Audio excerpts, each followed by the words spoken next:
আসসালামু আলাইকুম সবাইকে। কি অবস্থা সবার? আশা করি সবাই ভালো আছো, সুস্থ আছো। তোমাদের মাঝে আবারও চলে আসলাম, তোমাদের সবার প্রিয় সাজ্জাদ ভাইয়া। আবার তোমাদের সাথে যে বিষয় নিয়ে আলোচনা করব তা হচ্ছে ক্র্যাক এইচএসসি মেড ইউনিভার্সিটি। তোমরা ইতিমধ্যে অলরেডি দেখেই ফেলেছো যে আমরা একটা অধ্যায়ের প্লেলিস্ট সম্পূর্ণ কমপ্লিট করেছি, পরিপাক শোষণ। খুবই কঠিন অধ্যায়, সেটা খুবই সুন্দরভাবে সহজভাবে গুছিয়ে দিয়েছি। এখন সময় হচ্ছে আমাদের কোষ বিভাজন নিয়ে অধ্যায়টা নিয়ে আলোচনা করা।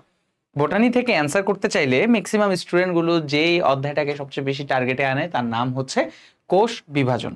অধ্যায়টা যেমনই ছোট এবং ততটাই গুরুত্বপূর্ণ। একাডেমিক, অ্যাডমিশন কিংবা ভার্সিটি, মেডিকেল যে কোনো পরীক্ষায় বলো না কেন, এই পরীক্ষাগুলো থেকে কিন্তু এই অধ্যায় থেকে প্রশ্ন আসে। তো এখন বিষয় হচ্ছে যে আমাদের কি কি প্রশ্ন আসবে, কি কি টপিক পড়তে হবে, কেমনে কি হয় না হয়, সবকিছু তোমাদের সাথে আলোচনা করব। আজকে তোমাদের পড়বো একের সাথে ক্লাস। এই একে আমরা আজকে কি কি পড়াবো, কোষ বিভাজন কি, মাইটোসিস কি এবং কোষচক্র সম্পূর্ণ। তো চলো কথা না বাড়িয়ে শুরু করে দেই আজকের ক্লাসের টপিকগুলো। তো সর্বপ্রথম তোমাদের কোষ বিভাজন কি, এই বিভাজন নিয়ে একটা কথা বলা হয়, তাই না? তো কোষ বিভাজন কথা বলতে গেলেই আমরা প্রথমত তোমাদেরকে যে ধারণাটা দিব সেটা হচ্ছে যে একটি কোষ, একটি মাতৃকোষ, মেইনলি কি একটি মাতৃকোষ, ঠিক আছে? একটি মাতৃকোষ বিভাজিত হয়ে, তাহলে একটি মাতৃকোষ বিভাজিত হয়ে একটি মাতৃকোষ, তোমরা সবাই জানো যে কোষটা বিভাজিত হয় তাকে আমরা মাতৃকোষ বলি, তাই না? একটি মাতৃকোষ বিভাজিত হয়ে, কি হয়ে? বিভাজিত হয়ে, হ্যাঁ, বিভাজিত হয়ে কয়টা কোষ তৈরি করবে? দুইটা অপত্য কোষ তৈরি করতে পারে। শুধু দুইটা না, ইনফ্যাক্ট দুই বা চারটা অপত্য কোষ তৈরি করতে পারে। কয়টা?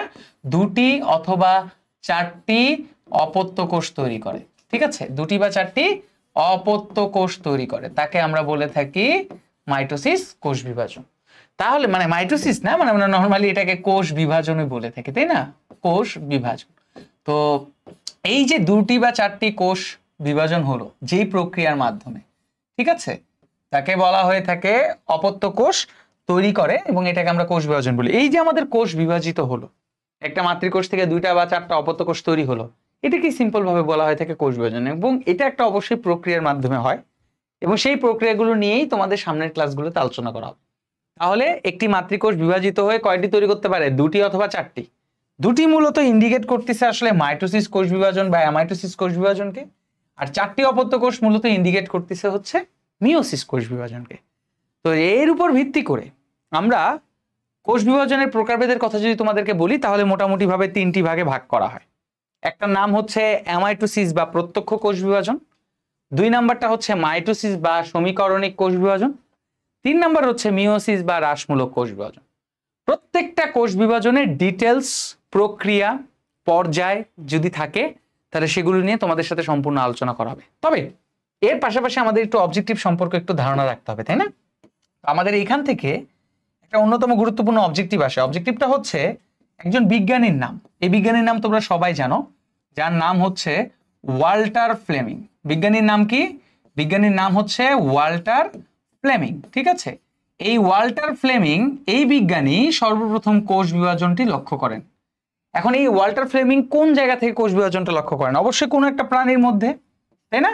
সেটা হচ্ছে সামুদ্রিক সালামান্ডার কোষে। কোন কোষে? সামুদ্রিক সালামান্ডার, ঠিক আছে? তাহলে সামুদ্রিক যে সালামান্ডার প্রাণী আছে, সেই সামুদ্রিক সালামান্ডারের কোষগুলোতেই মূলত কোষ বিভাজনটা লক্ষ্য করেন। তাহলে অ্যান্সার যদি চায় যে কোথায় সর্বপ্রথম কোষ বিভাজনটা লক্ষ্য করেন, তখন আমরা অ্যান্সার কি দিব? সামুদ্রিক স্যালামান্ডার, ঠিক আছে? এবং যদি জিজ্ঞেস করা হয় কোন বিজ্ঞানী এটা প্রথম দেখতে পান, তাহলে অ্যান্সার কি হবে? Walter Fleming. যদি জিজ্ঞেস করা হয় সাল কত, তাহলে সাল হবে হচ্ছে 1882 সালে। যদিও সাল আমাদের পরীক্ষায় আসে না, তারপর আমাদের এটা মনে রাখাটা অত্যন্ত জরুরি। তো এই স্লাইড থেকে আমরা একটা জিনিস দেখতে পেলাম, সেটা হচ্ছে কোষ বিভাজন কি, কে প্রথম কোষ বিভাজনটা লক্ষ্য করেন এবং সেই সাথে এই যে আমাদের কোষ বিভাজনের প্রকারভেদগুলো আছে সেই প্রকারভেদগুলো কি কি হতে পারে। ওকে ফাইন, আমরা এবার তোমাদেরকে একটা একটা করে কোষ বিভাজন যেহেতু ব্যাখ্যা করবো বলেছি, তো আমরা সর্বপ্রথম অ্যামাইটোসিস কোষ বিভাজন নিয়ে তোমাদের সাথে কথা বলি। অ্যামাইটোসিস কোষ বিভাজন, এই কোষ বিভাজনটার যদি আমি প্রথমে সংজ্ঞাটা তোমাদেরকে বলি, যে সংজ্ঞাটা কি?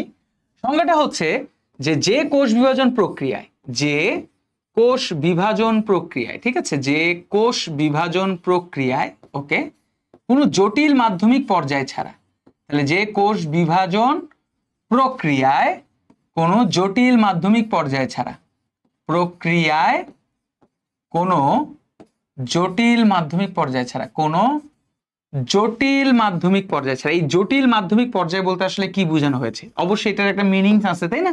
সেটার মিনিংটা আমরা তোমাদেরকে বলবো, তার আগে আমরা এটা লিখে নিই যে জটিল মাধ্যমিক পর্যায় ছাড়া মূলত বিভাজিত হয়, তাকে বলা হয়ে থাকে অ্যামাইটোসিস কোষ বিভাজন। তাহলে এই জটিল মাধ্যমিক পর্যায় বলতে আসলে মূলত কি বোঝানো হয়েছে? এই জটিল মাধ্যমিক পর্যায় জিনিসটা কি, এটাও তো তোমাদের আসলে একটু জানা বেশি জরুরি, তাই না? এই যে জটিল মাধ্যমিক পর্যায়, এই জিনিসটা আসলে কি বোঝানো হয়েছে? এই যে দেখবা তোমরা যখন মাইটোসিস, তোমরা নর্মালি 9-10 অনেকে আছো যারা যদি একেবারে কোষ বিভাজন নতুন করে করো তাদের জন্য বলছি, বা যারা কোষ বিভাজন অধ্যায়টা পড়েছো তারা তো আরো ভালো করে জানো। তোমরা সবাই জানো যে মাইটোসিস বা মিওসিস কোষ বিভাজনের ক্ষেত্রে অনেকগুলো ধাপ কিন্তু অতিক্রম করতে হয়, তাই না? মাইটোসিসের ক্ষেত্রে প্রোফেজ, প্রোমেটাফেজ, নিউক্লিয়াসের বিভিন্ন ধরনের বিভাজন হয়, বিভিন্ন ঘটনা ঘটে। এই ঘটনাটাকে বলা হয় জটিল মাধ্যমিক পর্যায়। অ্যামাইটোসিস কোষ বিভাজনে নিউক্লিয়াসের বিভাজনের ক্ষেত্রে ওই যে প্রোফেজের যে ঘটনাগুলো ঘটে, মেটাফেজের যে ঘটনাগুলো ঘটে, বা মিওসিস কোষ বিভাজনের লেপটোটিন, জাইগোটিন, প্যাকাইটিনের যে ঘটনাগুলো ঘটে, এগুলো কোনো কিছুই অ্যামাইটোসিসে হবে না। অ্যামাইটোসিস সরাসরি কি হবে? সরাসরি একটা কোষ, ধরো এটা একটা কোষ, কোষের ভিতরে অবস্থিত এটা হচ্ছে নিউক্লিয়াস, এটা কি, এটা হচ্ছে নিউক্লিয়াস। সে সরাসরি কি করবে? সরাসরি নিউক্লিয়াসটা দুইটা নিউক্লিয়াসে পরিণত হবে। এই যে এরকম বাদাম আকৃতির কোষটা তৈরি হবে এবং দুইটা নিউক্লিয়াসে পরিণত হবে। এই যে দুইটা নিউক্লিয়াসে তৈরি হলো, এই যে দুইটা নিউক্লিয়াসে তৈরি হলো, তৈরি হওয়ার পরে যখনই দুইটা নিউক্লিয়াস একে অপর থেকে আলাদা হয়ে যায়, যখনই দুইটা নিউক্লিয়াস একে অপর থেকে আলাদা হয়ে যায়, তখনই দুটা কোষও একে অপর থেকে আলাদা হয়ে যায়। অর্থাৎ এভাবে সুন্দর করে দুটা অপত্য কোষ তৈরি করে। এবং এই অপত্য কোষ তৈরির ক্ষেত্রে নিউক্লিয়াসের যে বিভাজনের যে জটিল কিছু মাধ্যম থাকে, ওই ক্রোমোজোম ড্যান্স, শুক্রাণু ক্রোমোজোম মোটাও খাটো হওয়া, নিউক্লিয়ার আবরণী তৈরি হওয়া, এইসব কোনো কিছুই অ্যামাইটোসিসে দেখা যায় না। তাই সরাসরি এই বিভাজনটা ঘটে বলে এটাকে বলা হয় অ্যামাইটোসিস বা প্রত্যক্ষ বা সরল কোষ বিভাজন। মূলত কাদের মধ্যে হয় এটা কিন্তু আমাদের পরীক্ষায় আসে। তাহলে আমরা যদি উদাহরণের কথা তোমাদেরকে বলি, যে উদাহরণ হিসাবে তোমরা কিভাবে মনে রাখবা, তোমাদের বইয়ের মধ্যে যে উদাহরণগুলো আছে সেটাকে মনে রাখার জন্য আমরা একটা ছন্দ অ্যাপ্লাই করবো, সেটা হচ্ছে BAY, বে। বে দিয়ে আসলে কি বোঝায়? বে দিয়ে আসলে একটা জুতা কোম্পানি বোঝায়, তাই না? কিন্তু এখানে বে দিয়ে আসলে যে জিনিসটা বোঝায়, বিতে হচ্ছে ব্যাকটেরিয়া। বিতে কি? ব্যাকটেরিয়া, ঠিক আছে? বিতে হচ্ছে ব্যাকটেরিয়া। ওকে ফাইন, তার মানে ব্যাকটেরিয়ার মধ্যে অ্যামাইটোসিস কোষ বিভাজন হয়। এতে হচ্ছে অ্যামিবা। এতে কি? এতে হচ্ছে অ্যামিবা, এতে হচ্ছে অ্যামিবা। আর ওয়াইতে কি? ওয়াইতে হচ্ছে ইস্ট, তার মানে ছত্রাক। এই সকল উপাদানগুলোর মধ্যে ব্যাকটেরিয়া, অ্যামিবা, ইস্ট, এগুলোর মধ্যে মূলত অ্যামাইটোসিস কোষ বিভাজন হয়। মজার বিষয় হচ্ছে যখন তোমরা অণুজীব পড়বা, বা যারা পড়েছো তাদের জন্য বলছি, এই ব্যাকটেরিয়ার প্রজনন প্রক্রিয়াটাকে নামকরণ করা হয়ে থাকে দ্বিভাজন প্রক্রিয়া। কোন প্রক্রিয়া? দ্বিভাজন প্রক্রিয়া। এই দ্বিভাজন প্রক্রিয়াটা আমরা অণুজীব অধ্যায়ে তোমাদের ব্যাকটেরিয়ায় পড়াবো। তো ওই দ্বিভাজন প্রক্রিয়াটা যেই প্রক্রিয়ার মাধ্যমে যেভাবে সম্পন্ন হয়, অ্যামাইটোসিসটা ওয়ান কাইন্ড অফ সেই প্রক্রিয়ার মাধ্যমে। তার মানে ব্যাকটেরিয়া দ্বিভাজনই বলা যেতে পারে ওয়ান কাইন্ড অফ অ্যামাইটোসিস। এই তোমাকে যদি কখনো কোশ্চেন করে বসে যে নিচের কোনটিতে দ্বিভাজন প্রক্রিয়া হয়, তাহলে অবশ্যই অ্যান্সার করবো কোনটায়? ব্যাকটেরিয়ার ক্ষেত্রে। তাহলে এই হলো আমাদের অ্যামাইটোসিস। আমাদের এই প্রশ্নটা খুব আসে, অ্যামাইটোসিস কি? যে কোষ বিভাজন প্রক্রিয়ায় কোনো জটিল মাধ্যমিক পর্যায়ে ছাড়া একটি মাতৃকোষ থেকে দুটি অপত্য কোষ তৈরি হবে। যে একটি মাতৃকোষ থেকে দুটি অপত্য কোষ তৈরি হবে তাকে আমরা বলে থাকি অ্যামাইটোসিস। উদাহরণগুলো পরীক্ষায় প্রচুর পরিমাণে আসে, কাদের কাদের মধ্যে হচ্ছে, দ্বিভাজন প্রক্রিয়া কাদের মধ্যে হয়, এগুলো আমাদের জানা অত্যন্ত জরুরি। এগুলো অবশ্যই মনোযোগ দিয়ে আমরা জানবো এবং অবশ্যই এটা মাথার মধ্যে রাখবো। Okay fine. তো এই গেল আমাদের অ্যামাইটোসিস কোষ বিভাজন। এবার আমরা চলো মাইটোসিস মিওসিস কোষ বিভাজন পড়ার আগে তোমাদেরকে একটা গুরুত্বপূর্ণ টপিক সম্পর্কে জানাবো, যার নাম হচ্ছে কোষচক্র। প্রশ্ন জাগতেই পারে কোষচক্রের আরেকটা নাম কি? কোষচক্রের আরেকটা নাম বলা হয় সেল সাইকেল। কোষচক্রের আরেকটা নাম কি বলা হয়? এটাকে বলা হয় হচ্ছে সেল সাইকেল, ঠিক আছে? তো এই সেল সাইকেল জিনিসটা আসলে কি? সেল সাইকেল জিনিসটা বোঝার জন্য তোমাকে মনে রাখতে হবে একটি কোষের, মনে করো সৃষ্টি, মনে করো একটা কোষ নতুন ভাবে তৈরি হয়েছে, তাই না? সৃষ্টি, তারপরে ওই কোষটা মনে করো বড় হচ্ছে অর্থাৎ বৃদ্ধি, এবং সর্বশেষ ওইটা আবার পুনরায় মনে করো বিভাজনের চেষ্টা করতেছে অর্থাৎ বিভাজন। তার মানে একটা কোষ প্রথমে সৃষ্টি হলো, তারপরে সেটা বড় হলো, বিভাজন মানে বৃদ্ধি হলো, তারপরে নতুন করে ওরা আবার বিভাজনে অংশগ্রহণ করলো। এই যে একটা কোষের সৃষ্টি, বৃদ্ধি এবং বিভাজন, সৃষ্টি, বৃদ্ধি এবং বিভাজন যেই প্রক্রিয়ার মাধ্যমে হয়, তাকে আমরা বলে থাকি সেল সাইকেল বা কোষচক্র। তাহলে কোষচক্র কি? একটি কোষের সৃষ্টি, বৃদ্ধি, বিভাজন যেই প্রক্রিয়ার মাধ্যমে হবে সেই প্রক্রিয়াকে আমরা বলে থাকি কোষচক্র বা সেল সাইকেল। এখন এই কোষচক্র বা সেল সাইকেলকে আমরা ভাগ করি দুটা ভাগে। সেই দুটা ভাগে ভাগ করার নামগুলো আগে আমি তোমাদেরকে যদি একটু জানাই যে নামগুলো কি কি। যেমন একটা ভাগ করি হচ্ছে ইন্টারফেস। কোষচক্রকে দুটা ভাগে ভাগ করা হয়, একটা হচ্ছে ইন্টারফেস, ঠিক আছে, ইন্টারফেস, ওকে, একটা হচ্ছে ইন্টারফেস। আর দ্বিতীয় যে ভাগটা আছে ইন্টারফেসের পরবর্তীতে, সেই ইন্টারফেসের পরবর্তী দ্বিতীয় ভাগটার নাম হচ্ছে এম ফেস। আরেকটা ফেজের নাম কি? আরেকটা ফেজের নাম হচ্ছে এম ফেস। তো এই ইন্টারফেসের অনেকগুলো ধাপ আছে, ছোট বড় অনেকগুলো ধাপ আছে। সেই ধাপগুলোর নাম যদি তোমাদেরকে বলি, যেমন এক নাম্বার নাম হচ্ছে G1 দশা, যেগুলো নিয়ে তোমাদের সাথে আলোচনা করব। এটার আরেকটা নাম হচ্ছে গ্যাপ 1, মনে রাখবা গ্যাপ 1, বা এটাকে বাংলায় বলা হয়ে থাকে বিরাম 1। এটাকে আমরা বাংলায় কি বলি? এটাকে আমরা বাংলায় বলি হচ্ছে বিরাম 1। 2 নাম্বার ধাপ হচ্ছে এস দশা, যাকে আমরা বলে থাকি ইংলিশে ফুল ফর্মে বলা হয়ে থাকে সিনথেসিস, ঠিক আছে, সিনথেসিস দশা, বা এটাকে আমরা বলে থাকি সংশ্লেষণ দশা। এটাকে আমরা কি বলবো? এটাকে আমরা বলবো হচ্ছে সংশ্লেষণ দশা। আর 3 নাম্বার ধাপের নাম হচ্ছে, 3 নাম্বার ধাপের নাম কি? 3 নাম্বার ধাপের নাম হচ্ছে G2 দশা, তাই না?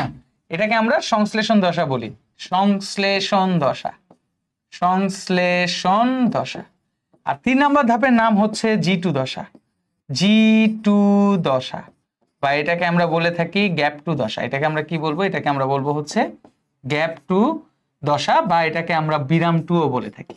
এগুলো নিয়ে তোমাদের সাথে আলাদাভাবে আলোচনা করব, ঠিক আছে, এগুলো নিয়ে তোমাদের সাথে আলাদাভাবে আলোচনা করা হবে, নো প্রবলেম, এটা নিয়ে টেনশন করো না।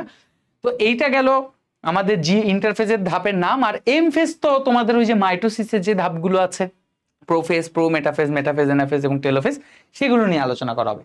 তো তোমাদের কিছু এমসিকিউ বলি, এটা নিয়ে তো আমরা সিকিউ এর জন্য আলোচনা করব। কিছু এমসিকিউ এর জন্য কিছু টপিক তোমাদেরকে বলি এমসিকিউ হিসাবে, কিছু টপিক। যেমন সর্বপ্রথম মানুষের দেহে, কার দেহে? মানুষের দেহে, ঠিক আছে।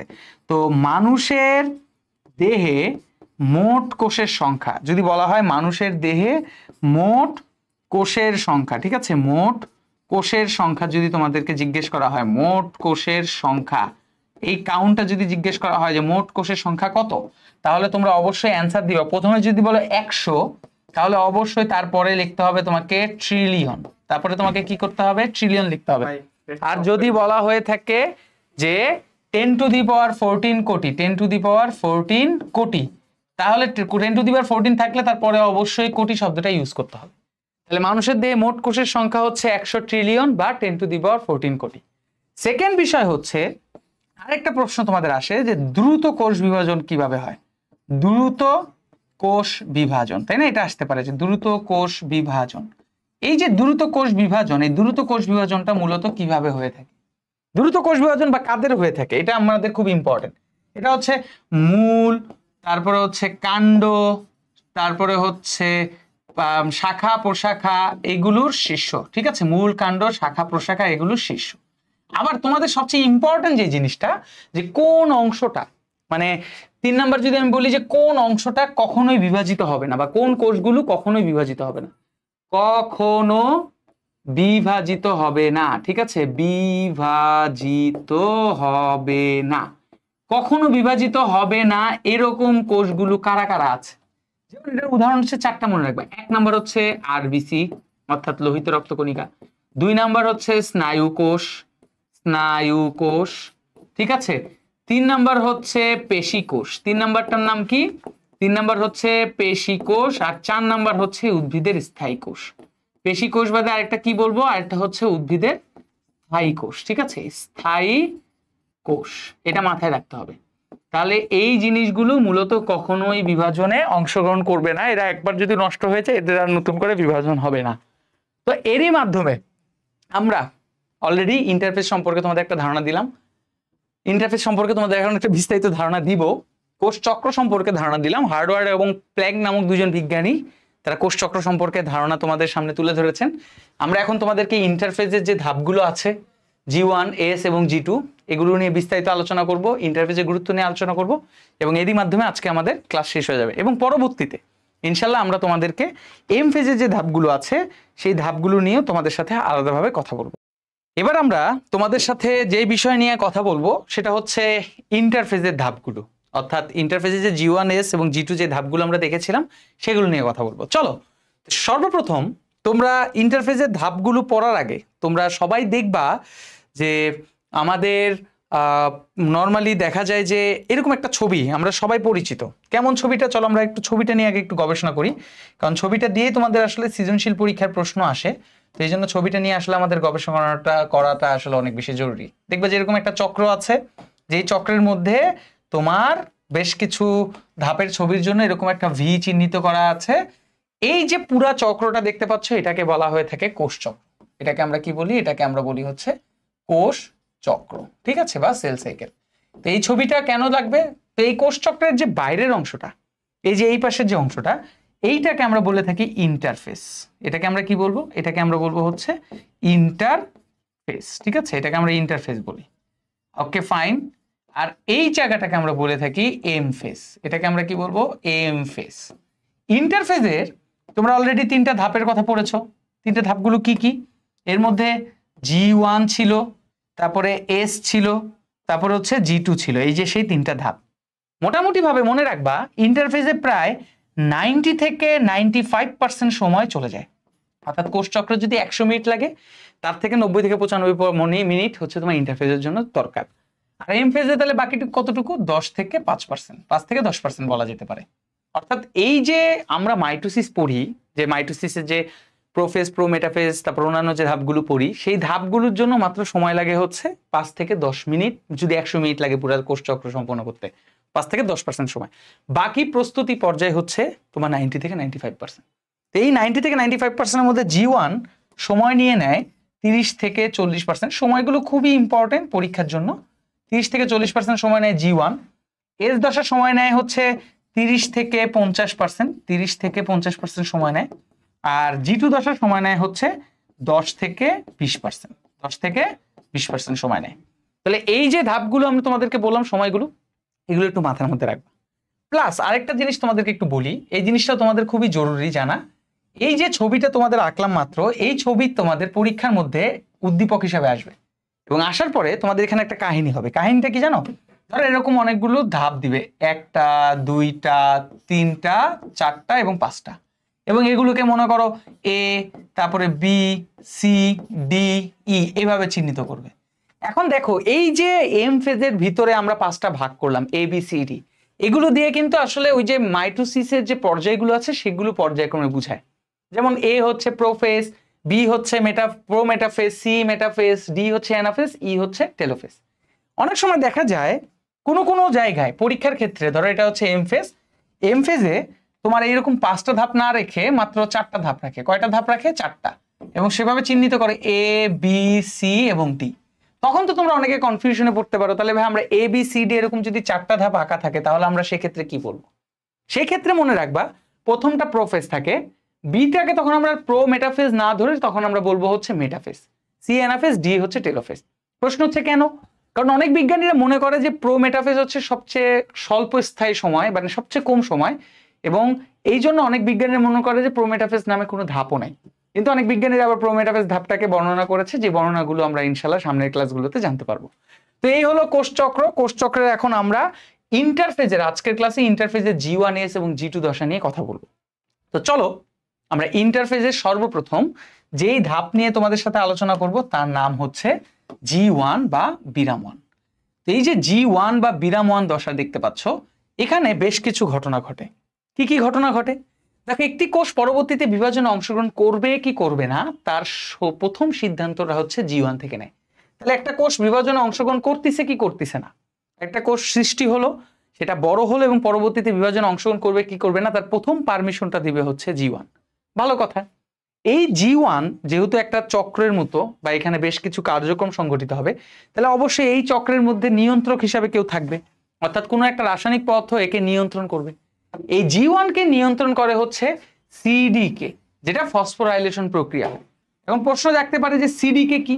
সিডিকে এর ফুল ফর্ম হচ্ছে সাইক্লিন ডিপেন্ডেন্ট, ডিতে হচ্ছে ডিপেন্ডেন্ট, ঠিক আছে, ডিপেন্ডেন্ট, আর কে তে হচ্ছে কাইনেস, KINASE, কাইনেস।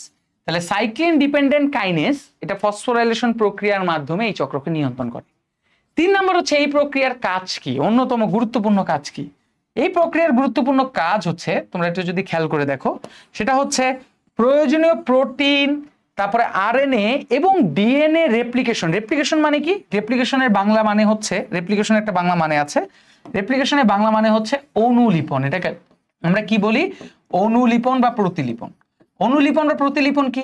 অনুলিপন বা প্রতিলিপন মানে হচ্ছে একটা ডিএনএ থেকে নতুন দুটি ডিএনএ তৈরির প্রক্রিয়া। তাহলে এই যে প্রয়োজনীয় প্রোটিন, আরএনএ, ডিএনএ এবং রেপ্লিকেশনের জন্য প্রয়োজনীয় উপাদান, তোমাদের যখন কোষ ও কোষের গঠন অধ্যায় যদি আমি বেঁচে থাকি তাহলে যদি পড়াই, তখন দেখবা এই অনুলিপন বা প্রতিলিপন প্রক্রিয়ায় বেশ কিছু উপাদান এবং এনজাইমের প্রয়োজন আছে। সেখানে বিভিন্ন ধরনের এনজাইম উপাদান আমাদের প্রয়োজন হয়। সেই উপাদানগুলো আমাদের জীবাণু দশা তৈরি করে রাখে। কারণ কি জানো? এখানে তোমাদেরকে একটু দেখাই। এরপরে যে আমরা এস দশা পড়াবো, এই এস দশার প্রথম কাজই হচ্ছে, এই দশার প্রথম এবং প্রধান কাজ হচ্ছে অনুলিপনের মাধ্যমে নতুন ডিএনএ তৈরি করা। তাহলে এখানে যেহেতু ডিএনএ রেপ্লিকেশন হয়, সেই কারণে যে উপাদানগুলো প্রয়োজন, সেই উপাদানগুলো তৈরি হবে হচ্ছে জীবাণু দশায়। সেকেন্ড ইম্পর্টেন্ট পয়েন্ট হচ্ছে যে এই দশার সময়কাল, অর্থাৎ এই দশার সময়কাল হচ্ছে 30 থেকে 40%, অর্থাৎ মোট সময় 30 থেকে 40% সময় জীবাণু দশা নিয়ে নেবে। ভালো কথা। এবার আসো এস দশা নিয়ে কথা বলি। এস দশার নাম হচ্ছে সংশ্লেষণ বা সিনথেসিস। এই জন্য দেখো এই দশায় তৈরি হয় হচ্ছে কি? এই দশায় তৈরি হবে হচ্ছে কি হবে? এই দশায় ডিএনএ অনুলিপন হবে। কি হবে? ডিএনএ অনুলিপন হবে। এই দশায় শুধুমাত্র ডিএনএ অনুলিপনই হয়, এছাড়া আর কিছুই হবে না। যে যে উপাদানগুলো দরকার ছিল সেগুলো অলরেডি জীবাণু দশায় তৈরি করেছে। তাহলে আমাদের আর এখানে উপাদানের দরকার নেই, যার ডাইরেক্টলি একটা ডিএনএ থেকে নতুন ডিএনএ তৈরি হবে। এবং এই দশার সময়কাল হচ্ছে 30 থেকে 50%। সবচেয়ে ইম্পর্টেন্ট হচ্ছে G2 দশা। G2 দশায় বেশ কিছু ঘটনা ঘটে। একেবারে ফাইনাল স্টেজ, অর্থাৎ প্রস্তুতি নেওয়ার একেবারে শেষ পর্যায়ে। ধরো এম ফেজ অর্থাৎ মাইটোসিস ফেজ, এই মাইটোসিস ফেজ যদি একটা পার্টি হয়, সেই পার্টির প্রস্তুতি পর্যায় হচ্ছে G1, S এবং G2। এর মধ্যে G1 এবং S পর্যায়ে তো তোমাদের বর্ণনা করলাম। পার্টির দিন সকালবেলা তোমরা রেডি হও, বিভিন্ন আয়োজন করো, নিজেদেরকে সুন্দর করে সাজেগুজ করো, তারপরে পার্টিতে যাও। ওই যে সকালবেলা যে রেডি হওয়ার মানে ফাইনাল প্রিপারেশন, এই প্রিপারেশনটা হচ্ছে G2। অর্থাৎ এই G2-তে তোমার কি বলা হয়? এটিকে বলা হয় এম ফেজের প্রস্তুতি পর্যায়ে। যেহেতু একটা কোষ এতক্ষণ ধরে G1 এবং S দশা পার করে আসছে, আর একটু গেলেই সে হচ্ছে নতুন কোষ বিভাজনে অংশগ্রহণ করবে, তার একটা ফাইনাল প্রস্তুতি পর্যায়ে হচ্ছে G2-তে হয়। 2 নম্বর দেখো এখানে লেখা আছে যেখানে সেন্ট্রোসোম এবং মাইক্রোটিবিউলসের সূচনা ঘটে। এখন প্রশ্ন হচ্ছে কেন? এই যে মাইক্রোটিবিউলস, তোমাদের যখন আমি পর্ব 2 পড়াবো তখন দেখতে পারবা পর্ব 2 এ যে মাইটোসিসের প্রোমেটাফেজ দশা আছে, সেই প্রোমেটাফেজ দশায় একটা শব্দ পাবা। শব্দটা তোমরা অনেকেই পরিচিত, তাও আমি আরেকবার লিখছি। শব্দটার নাম হচ্ছে স্পিন্ডল যন্ত্র। এই স্পিন্ডল যন্ত্র তৈরি করতে মূলত সাহায্য করে হচ্ছে মাইক্রোটিবিউলস এবং সেন্ট্রোসোম। তাহলে আমাদের মাইটোসিসের যে প্রোমেটাফেজ দশা এবং প্রোফেজ দশায় স্পিন্ডল যন্ত্রের সূচনা হয়, বা প্রোমেটাফেজ দশায় যে স্পিন্ডল যন্ত্র পুরোপুরি তৈরি হয়, তাকে তৈরি করার জন্য মাইক্রোটিবিউলস দরকার। আর সেই মাইক্রোটিবিউলস তৈরি করবে হচ্ছে G2 দশা। দেখবা কিভাবে আমাদের মাইক্রোটিবিউলস আস্তে আস্তে স্পিন্ডল যন্ত্র তৈরি করে। 3 নম্বর বলছে যে বিভাজনের জন্য প্রয়োজনীয় এটিপি শক্তি তৈরি হয় এই ধাপে। প্রশ্ন হচ্ছে কেন এটিপি শক্তি দরকার? এই যে এম ফেজ মানে যেটাকে আমরা মাইটোসিস দশা বলছি, এই দশায় 5টা পর্যায় আছে। সময় কম লাগুক সেটা ম্যাটার না, কিন্তু প্রোফেজ, প্রোমেটাফেজ, মেটাফেজ, অ্যানাফেজ এবং টেলোফেজ, এইখানে নিউক্লিয়াসের বেশ কিছু পরিবর্তন হয় এবং বিভিন্ন পরিবর্তনের মাধ্যমে, বিভিন্ন ঘটনার মাধ্যমে নতুন নিউক্লিয়াস তৈরি করে। এবং বলা যেতে পারে যে মাইটোসিসের নিউক্লিয়াসের এই পরিবর্তনের কার্যক্রমে সবচেয়ে বেশি কাজকর্ম করে অন্যান্য দশার থেকে। তাহলে শক্তি বেশি দরকার, কারণ কাজ করতে লাগবে শক্তি। আর সেই শক্তি বলতে কি আমাদের জৈবিক শক্তি, এটিপি শক্তিকে বোঝায়। তাহলে সেই এটিপি শক্তি কে সাপ্লাই দিবে? সেটা হচ্ছে G2 সাপ্লাই দিবে। অর্থাৎ G2 নিজে আগে এটিপি শক্তি তৈরি করবে এবং পরবর্তীতে সেটা মাইটোসিস দশায় সাপ্লাই দিবে যে নাও এবার তুমি নিউক্লিয়াসের বিভাজন ঘটাও। এবং সর্বশেষ একটা কোষকে G2 থেকে পারমিশন যখন পেয়ে গেছে, সব প্রিপারেশন শেষ, G2 থেকে এম ফেজ দশায় নিয়ে যেতে একটা কোষকে, একটা নিউক্লিয়াসকে G2 থেকে M ফেজ দশায় নিয়ে যেতে একজন রাসায়নিক পদার্থ সাহায্য করে, এবং সেই রাসায়নিক পদার্থের নাম হচ্ছে MPF শর্ট ফর্ম। তাহলে ফুল ফর্ম কি? ফুল ফর্ম হচ্ছে ম্যাচুরেশন, M তে হচ্ছে ম্যাচুরেশন, P তে হচ্ছে প্রমোটিং, F তে হচ্ছে ফ্যাক্টর। তার মানে MPF বা ম্যাচুরেশন প্রমোটিং ফ্যাক্টর G2 থেকে একটা কোষকে সরাসরি আমাদের যে ফাইনাল স্টেজ অর্থাৎ M ফেজ, যেখানে মাইটোসিসের পর্যায়গুলো ঘটনা হয়, সেখানে নিয়ে যায়। এবং এই ঘটনাগুলো ঘটাতে G2-র মোট সময় লাগে 10 থেকে 20% মতো। তাহলে এই গেল আমাদের G2 দশার কার্যক্রম। G2 দশায় আমাদের মূলত কি কি ঘটনা ঘটে সেগুলো তোমাদের সাথে আলোচনা করলাম।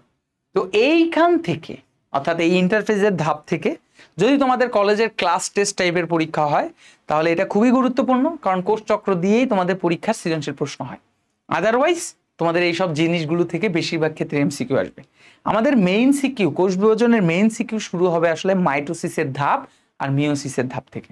তো এটার জন্য অপেক্ষা করতে হবে ইনশাল্লাহ নেক্সট ক্লাসগুলোতে। তো এখন আসো ইন্টারফেজে আমাদের জীবনে কি গুরুত্ব পালন করে, বা ইন্টারফেজের গুরুত্ব আমরা কিভাবে মনে রাখবো। আমাদের বইয়ের মধ্যে তো অনেক বড় বড় করে গুরুত্ব দেওয়া আছে। ইন্টারফেজের গুরুত্ব আছে, মাইটোসিসের গুরুত্ব আছে, মিওসিসের গুরুত্ব আছে, ক্রসিং ওভারের গুরুত্ব আছে। এত সব কিছু কেমনে পড়বো? মাইটোসিস মিওসিস তো এখনো আসে নাই সামনে, সেটা সহজ প্রক্রিয়া বলে দিব, ক্রসিং ওভারের সহজ প্রক্রিয়া বলে দিব। এখন যেহেতু আমাদের ইন্টারফেজের গুরুত্ব সামনে চলে আসছে, এটাকে মনে রাখবো কিভাবে? ভয় পাওয়ার কিছু নেই, অলরেডি গুরুত্ব তোমরা পড়ে ফেলছো। এখন প্রশ্ন হচ্ছে কিভাবে। খেয়াল করো, এই যে 1 নাম্বার আর 2 নাম্বার পয়েন্ট, এতক্ষণ ধরে আমরা যে ধাপগুলো তোমাদেরকে পড়ালাম ইন্টারফেজের G1 G2, 1 নাম্বার পয়েন্টটা মূলত G1 এবং 1 নাম্বার এবং 2 নাম্বার পয়েন্টটা মূলত G1 কে নির্দেশ করে। G1 এ পড়েছিল না যে কোষটি পরবর্তীতে বিভাজনে অংশগ্রহণ করবে কিনা তার নির্দেশ প্রদান করে। তারপরে পরবর্তীতে কোষ বিভাজনের জন্য প্রোটিন, RNA, DNA রেপ্লিকেশনের জন্য উপাদানগুলো তৈরি করে G1 দশায়। ভালো কথা। তাহলে ভাইয়া আমরা যে এই যে 3 নাম্বার পয়েন্টটা আছে, 3 নাম্বার পয়েন্টটা মূলত এস দশাকে নির্দেশ করে। কোন দশাকে নির্দেশ করে? এস দশা। এস দশায় কি বলা হয়েছিল? ডিএনএ রেপ্লিকেট হয়। দেখো এস দশায় ডিএনএ রেপ্লিকেট হয়। আর 4 এবং 5 নাম্বার পয়েন্টটা মূলত G2 দশাকে নির্দেশ করে। কোন দশাকে নির্দেশ করবে?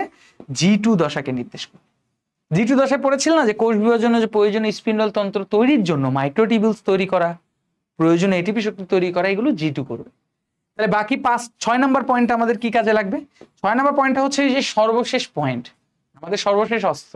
আমরা সবকিছু লেখা শেষে লিখি না যে তাহলে আমরা বুঝতে পারলাম উপরোক্ত ব্যাখ্যা থেকে অমুক জিনিসের গুরুত্ব অপরিসীম। এখানে ইন্টারফেজের গুরুত্বের এই 6 নাম্বার পয়েন্টটা ওয়ান কাইন্ড অফ ওরকমই, যে অমুক জিনিসের গুরুত্ব অপরিসীম।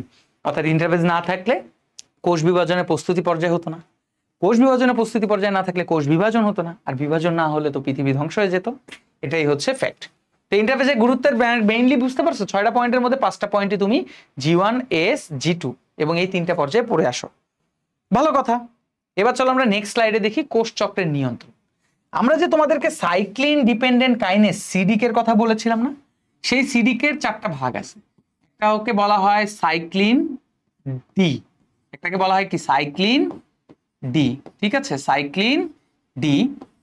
আরেকটা আছে 2 নাম্বার হচ্ছে সাইক্লিন ই, সাইক্লিন ই, এবং আরো আছে, আরো 2টা আছে। একটা হচ্ছে সাইক্লিন ডি, একটা হচ্ছে সাইক্লিন ই, 3 নাম্বার হচ্ছে সাইক্লিন এ, এবং 4 নাম্বার হচ্ছে সাইক্লিন বি। তাহলে এরা মূলত আমাদের কি কি কাজে সাহায্য করে, মানে এই সাইক্লিন ডি, সাইক্লিন ই, সাইক্লিন এ, সাইক্লিন বি, এগুলো আমাদের কোষ চক্রে কিভাবে কাজ করে। যেমন একটা কোষকে আমরা যদি বলি নর্মাল ভাবে যে একটা কোষকে G1 থেকে, মানে কোষকে, যে কোনো একটা কোষকে আমরা যে কোষ চক্রের যে ধাপগুলো পড়লাম, ইন্টারফেজে যে ধাপগুলো পড়লাম, সেই ধাপের মধ্যে একটা কোষ, এই কোষকে G1 থেকে S থেকে G2 থেকে M ফেজ, এই পর্যায়গুলোতে যে নিয়ে যাবে একটা কোষকে, যে এই G1 থেকে S এ নিয়ে যাবে, S থেকে G2, G2 থেকে M ফেজে নিয়ে যাবে, এটা করে থাকে সাইক্লিন ডি। যেহেতু নিয়ে যাচ্ছে, সেই ক্ষেত্রে আমরা ডি দিয়ে মনে রাখতে পারি ড্রাইভ। ড্রাইভ মানে কি? বহন করা, নিয়ে যাওয়া। ড্রাইভ মানে কি? আমরা ড্রাইভ মানে জানি না যে চালানো, তার মানে আমরা একটা কোষকে এক জায়গা থেকে অন্য জায়গায় নিয়ে যাই। তাহলে এইভাবে মনে রাখতে পারি ডিতে ড্রাইভ। ড্রাইভ মানে হচ্ছে একটা কোষকে অন্য দশা থেকে নিয়ে যায়, এটা আমি বানিয়েছি আর কি। প্রশ্ন আসতে পারে ই কি করে? ইতে হচ্ছে স্ট্যাবলিশ। ইতে কি? স্ট্যাবলিশ। এখন স্ট্যাবলিশ দিয়ে আসলে কি হয়? স্ট্যাবলিশ দিয়ে আসলে এটা কি হয়? স্ট্যাবলিশ মানে কি? তৈরি করা, প্রস্তুত করা। তাহলে ওই যে আমরা এস পর্যায়ে যে ডিএনএর রেপ্লিকেশন হয়েছিল, এস পর্যায়ে কি হয়েছিল, ডিএনএ রেপ্লিকেশন। তাহলে এস পর্যায়ে ডিএনএ যে অনুলিপন হয়েছিল বা রেপ্লিকেশন হয়েছিল তার জন্য কোষকে প্রস্তুত করে। তাহলে এস দশায় যে ডিএনএ অনুলিপন হয় সেটার জন্য যে একটা কোষের প্রিপারেশন আছে, সেই প্রিপারেশনটা করে থাকে সাইক্লিন ই, এই জন্য বলা হয়েছে স্ট্যাবলিশড। ঠিক আছে, অনুলিপনের, কোষকে অনুলিপনের জন্য, মানে এস পর্যায়ে ডিএনএ অনুলিপনের জন্য কোষকে প্রস্তুত করা। ঠিক আছে, তাহলে কোষকে প্রস্তুত করে থাকে, এগুলো কিন্তু সব এমসিকিউ, মনে রাখবা, কোষকে প্রস্তুত করে। ওকে, প্রস্তুত করলো, ফাইন। এই পয়েন্ট থেকে আমরা এটা জানলাম। এবার আসো এ দিয়ে কি হয় এবং বি দিয়ে কি হয়, বা এর কাজ কি। এর কাজ হচ্ছে, এতে আমরা আগে জানি এর মানে কি, ফুল ফর্ম হচ্ছে অ্যাক্সেলারেশন।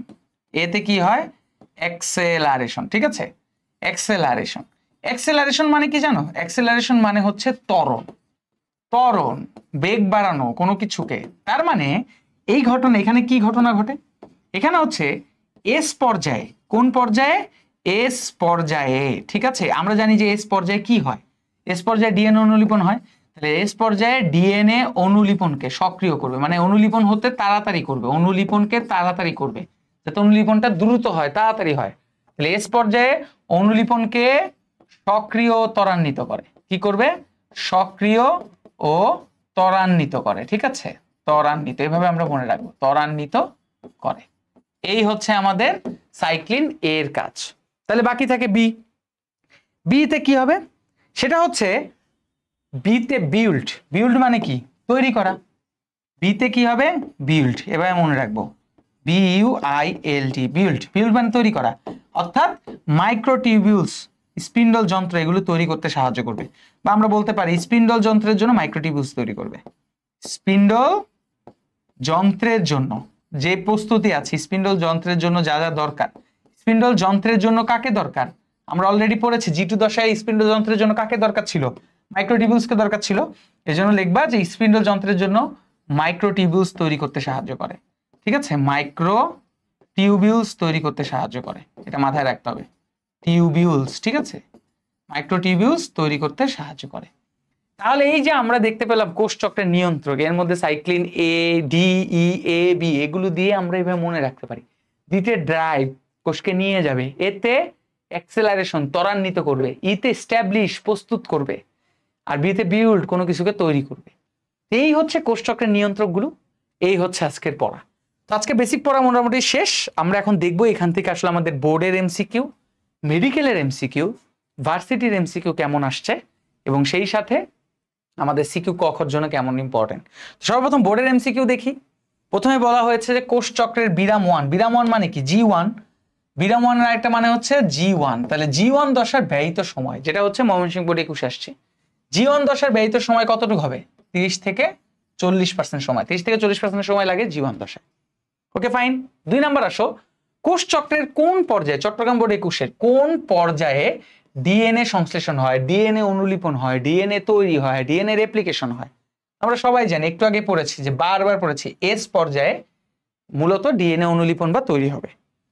3 নাম্বার, সিলেট বোর্ডের 22-এর প্রশ্ন, হিস্টোন প্রোটিন সংশ্লেষণ হয় কোথায়।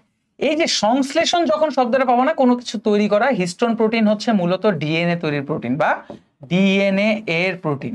তাহলে ডিএনএ এর প্রোটিন যদি হয়, ঠিক আছে, ডিএনএ অনুলিপন কোথায় হয়েছিল, এস দশায়। তারপর আমরা এটাও বলতে পারি যে এটাও হবে হচ্ছে এস দশায়।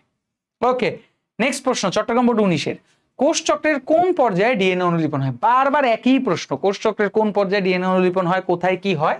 তো এই একই প্রশ্ন দেখো সব জায়গায় বোর্ডে বারবার ঘুরে ফিরে আসছে। ঠিক আছে, ওকে, ফাইন। তারপর আরেকটা প্রশ্ন, বরিশাল বোর্ড 17-এর প্রশ্ন, কোষ চক্র সংশ্লেষণ দশা। দেখো সংশ্লেষণকে নিয়ে, মানে এস দশাকে নিয়ে সবচেয়ে বেশি প্রশ্ন। এস দশার সময়কাল কত, ডিএনএ অনুলিপন কোথায় হয়, অমুক জিনিস তৈরি হয় কোথায়, একই প্রশ্ন ঘুরে ঘুরে আসতেছে।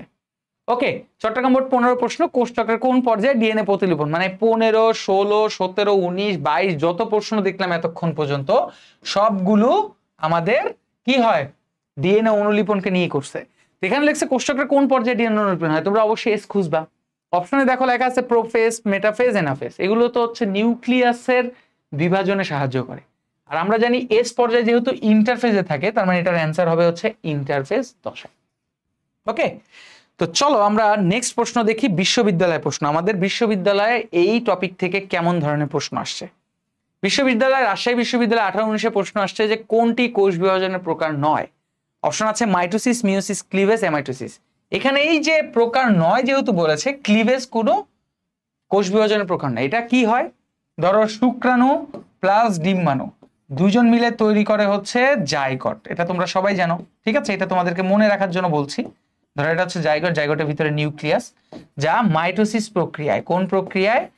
মাইটোসিস প্রক্রিয়ায় বিভাজিত হয়, এবং বিভাজিত হয়ে এই জাইগোটের যে একটা নিউক্লিয়াস ছিল সেটা বারবার বিভাজিত হয়ে বহু নিউক্লিয়াস বিশিষ্ট দশা, অর্থাৎ এই দেখো জাইগোটের একটা নিউক্লিয়াস মাইটোসিস প্রক্রিয়ায় বিভাজিত হয়ে বহু নিউক্লিয়াস বিশিষ্ট দশায় পরিণত হলো। এই বহু নিউক্লিয়াস বিশিষ্ট দশার নামই হচ্ছে ক্লিভেজ। এটা কোনো কোষ বিভাজন না, ঠিক আছে? এটা একটা দশার নাম। আচ্ছা, এরপরে আসো রাজশাহী বিশ্ববিদ্যালয়ে 15-16 কোশ্চেন। কোন কোষ বিভাজনকে সমীকরণিক, তোমরা সবাই পড়েছিলা যে সমীকরণিক কোষ বিভাজন কার নাম হতে পারে? মাইটোসিস কোষ বিভাজনের নাম হতে পারে। খুবই সিম্পল কোশ্চেন, দেখছো? এগুলো প্রশ্ন বিশ্ববিদ্যালয়ে আসে। জাহাঙ্গীরনগর বিশ্ববিদ্যালয়ে 10-11তে আসছে যে কে কোষচক্র আবিষ্কার করে। তোমাদেরকে মুখে বলেছিলাম হাওয়ার্ড এবং প্ল্যাঙ্ক। দেখো এখানে নামে একটা জিনিস ঝামেলা আছে। প্রথমে লেখা আছে যে হাওয়ার্ড এবং ক্লেপ, হাওয়ার্ড এবং প্ল্যাঙ্ক, প্ল্যাঙ্ক এবং জন, জন এবং হাওয়ার্ড। তো এই অপশন তো হবে না, এটাও হবে না, তাহলে অ্যান্সার কি থাকবে? বি, হাওয়ার্ড এবং প্ল্যাঙ্ক। এটা হচ্ছে কোষচক্রের জনক। নেক্সট প্রশ্ন, রাজশাহী বিশ্ববিদ্যালয়ে 11-12 প্রশ্ন। ডিএনএ রেপ্লিকেশন কোষচক্রের কোন দশায় ঘটে? যে প্রশ্নটা সবচেয়ে বেশি বোর্ডে আসছিল সেই প্রশ্নটা রাজশাহী বিশ্ববিদ্যালয়ে 11-12তে আসছে, যে ডিএনএ অনুলিপন কোথায় হয়? ইন্টারফেজে হয়। লাস্ট বোর্ডে হচ্ছে 15-16 আসছে, তার মানে রাজশাহী বিশ্ববিদ্যালয়ের প্রশ্নটাই বোর্ডের প্রশ্ন দিয়ে দিয়েছে, কারণ যেহেতু রাজশাহী বিশ্ববিদ্যালয়ে আগে প্রশ্ন এসেছে। তারপরে আসো ডিএনএ রেপ্লিকেশন হয় কোষ বিভাজনের কোথায়? ইসলামিক বিশ্ববিদ্যালয়ে 4-5 প্রশ্ন যে ডিএনএ রেপ্লিকেশন হয় কোথায়? আমরা জানি ইন্টারফেজের এস দশায়, তাহলে এটার অ্যান্সার কি হবে? এস দশায় হবে। তো এই হলো আমাদের বিশ্ববিদ্যালয়ের প্রশ্ন। এখন আমরা দেখবো মেডিকেল প্রশ্ন কেমন এসেছে। মেডিকেলের প্রশ্ন অ্যানালাইসিস যদি তুমি করো, তাহলে মেডিকেলের প্রশ্নও দেখো, মেডিকেল অ্যাডমিশন টেস্ট 2021-22 একেবারে রিসেন্ট প্রশ্ন, করোনার পরবর্তী প্রশ্ন, যে কোষচক্রের কোন দশায় ডিএনএ সংশ্লেষণ ঘটে। মানে এই একটা প্রশ্নই বোর্ডে আসছে, বিশ্ববিদ্যালয়ে আসছে, মেডিকেলেও আসছে। সো মেডিকেলের প্রশ্ন আর আছে নেই। তাহলে এখান থেকে ক খ কেমন আসছে সেটা একবার একটু অ্যানালাইসিস করে দেখি। দেখো ক খর প্রশ্ন যদি দেখো, তাহলে ক খর প্রশ্নের মধ্যে একটা প্রথম প্রশ্ন বলছে অ্যামাইটোসিস কি? Dhaka board 23, Comilla board 22, Chittagong board 21 বারবার আসছে। তারপরে কোষচক্র কি? Comilla board 19, Jessore board 19। কোষ বিভাজন কি? ঢাকা বোর্ড 21। ইন্টারফেস কাকে বলে? এই প্রশ্নগুলোই বারবার ঘুরে ফিরে আসছে। তাহলে ক এর জন্য খুবই ইম্পর্টেন্ট আজকের টপিকগুলো। খ কি? কোষচক্র বলতে কি বুঝো? অ্যামাইটোসিসকে প্রত্যক্ষ কোষ বিভাজন কেন বলা হয়? ইন্টারফেস বলতে কি বুঝো? জীব জীবনে কোষচক্রের গুরুত্ব কেন? এগুলোই বারবার ঘুরে ফিরে বোর্ডে আসছে। তার মানে কোষচক্রটা সবচেয়ে বেশি ইম্পর্টেন্ট ক খর জন্য। গ ঘর জন্য এবার আমরা দেখবো যে গ ঘর জন্য ইম্পর্টেন্ট কিনা। সৃজনশীল গ বা ঘ থেকে কোষচক্র থেকে আসছে কিনা? হ্যাঁ আসছে, কিন্তু একটু খেয়াল করে দেখো, দেখো লেখা আছে ইন্টারফেস দশাগুলো চিত্র সহ বর্ণনা করো বা ইন্টারফেসের গুরুত্ব বর্ণনা করো। বোর্ডে আসেনি, কিন্তু বিশেষ কলেজগুলোর নির্বাচনী পরীক্ষায় আসছে। মানে তোমরা যখন বোর্ডের প্রশ্ন বাদে অনেক কলেজে টেস্টের কোশ্চেন দেখতে যাও, ওই টেস্টের কোশ্চেনে অনেক কলেজে এই প্রশ্নটা আসছে। তার মানে বোর্ডে এখন পর্যন্ত এটা একবারও আসেনি, বা আমার অ্যানালাইসিস করা পর্যন্ত যতগুলো বোর্ড আমি অ্যানালাইসিস করি, প্রায় 16 বা 17 সাল পর্যন্ত অ্যানালাইসিস করি, 23 থেকে 16-17 পর্যন্ত, এর মধ্যে আমি দেখতে পাইনি। তো যদি হয়তো মিস্টেক হইতে পারে, বাট এগুলো বোর্ডের চেয়ে বেশি কলেজ পরীক্ষা আসছে। তো বোর্ডে আসবে না সেরকম না, আসতেও পারে। বাট আজকের টপিক ছিল সবচেয়ে সোজা এবং সবচেয়ে গোছানো।